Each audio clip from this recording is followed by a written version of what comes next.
બિચારાને રહી ગઈ ગાડી વાંધો ન આવે. હા હું દેખાય જો લાકડા જાય જો જાય. જય દ્વારકાધીશ મિત્રો, કેમ છો તમે બધા? મજામાં? તો સ્વાગત છે આપણો એક નવા વિડીયોની અંદર. ને ફાઇનલી મિત્રો આજે 2 દિવસથી વરસાદ આવી રહ્યો હતો અને અત્યારે અમારે રાયડી નદીની અંદર પૂર આવી ગયા, એટલે કે ડેમ સડો એટલે પાણી આવ્યું છે. હું તમને આગળ બતાવું. અત્યારે તો અમારા ઘર પાસે જ્યાં મંદિર છે ને ત્યાં આવી ગયું છે. અને તમે વાત પૂછોમાં જો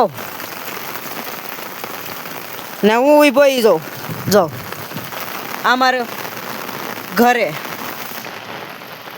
નેક્સ્ટ લેવલ બગીચામાં તો ઊભું પાણી ધોડે જો જાણે દરિયો છે દરિયો મિત્રો, એટલું પાણી આવ્યું છે તમે વાત પૂછોમાં. અને આજે ભાઈ વરસાદ રૂકવાનું નામ જ નથી રહેતું. અને વરસાદ તો એટલો આવે છે ને નદી પણ એટલી બેફામ જાય છે, બેફામ વાત પૂછોમાં.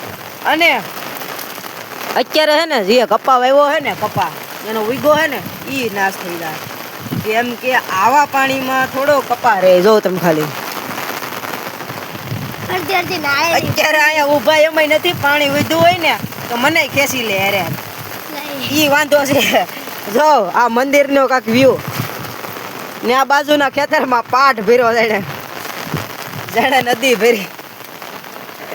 અને અહીંથી તો બેફામ નદી જ જાય છે ને પાણી થોડું ઘણું વેજમાં પાણી છે અત્યારે હવે ઘરે વયું જવાય.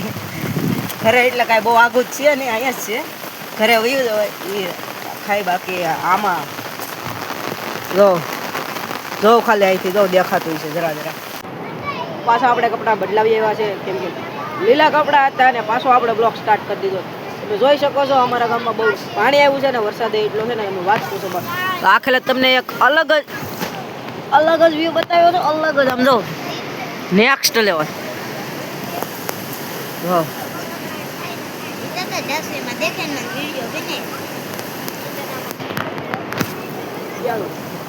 જ્યાં પાણી છે ને ના તું બેહો દો અમારા પગ અહીંયા પાણી 8 બારી ખોલી 8 બારી વિચાર તો કરો કેટલું પાણી છું કહેવાય. 8 બારી સામે ના પુલ છે એટલે એ ડેમ જેમ ભરાવો લીધો. જો કાક જાય જો જાય લાકડું જો જાય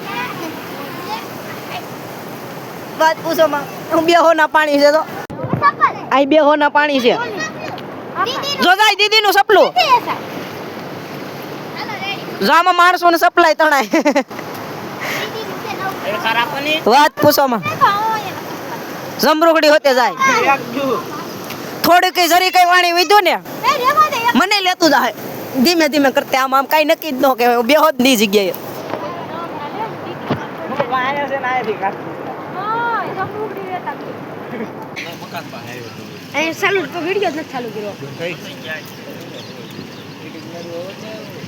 બિચારાને રહી ગઈ ગાડી વાંધો ન આવે.